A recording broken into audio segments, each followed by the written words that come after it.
பாக்யராஜ் பதட்டத்தோட தங்கராசு வீட்டுக்கு வர்றாங்க. ரேவதி ரேவதின்னு கத்திக்கிட்டே வர்றாரு. தங்கராசு டைனிங் டேபிள்ல சாப்பிட்டுக்கிட்டு இருந்தவரு பாக்யராஜோட சத்தம் கேட்ட உடனே திரும்பி பாக்குறாரு. ரேவதி வந்துடுறாங்க.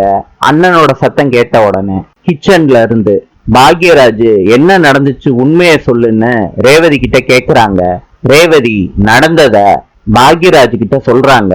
தங்கராசு கேக்குறாரு, மதிக்கு வேலை போன விஷயம் நீதான் அவகிட்ட சொன்னியா? ஆமாங்கன்னு ரேவதி சொல்றாங்க. தங்கராசு ரேவதிய கோவத்தோட அடிக்கிறாரு கன்னத்திலேயே. இந்த விஷயத்த ரேவதி பாக்யராஜ் கிட்ட சொல்றாங்க. பாக்யராஜ் கேக்குறாரு தங்கராசு கிட்ட, ரேவதிய அடிச்சிங்களா?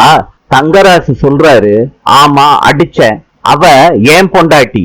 இத கேட்ட பாக்யராஜ் கோவத்தோட கேக்குறாரு, பொண்டாட்டின்னா அடிப்பீங்களா? தங்கராசு பாக்யராஜ் கிட்ட சரியான முறையில பேசல.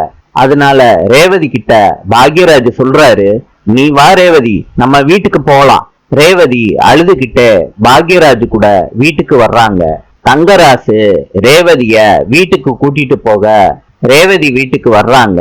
அப்ப ரேவதியோட அம்மா கேக்குறாங்க, மாப்பிள ரேவதிய அடிக்க கூடாதுல்ல மாப்பிள.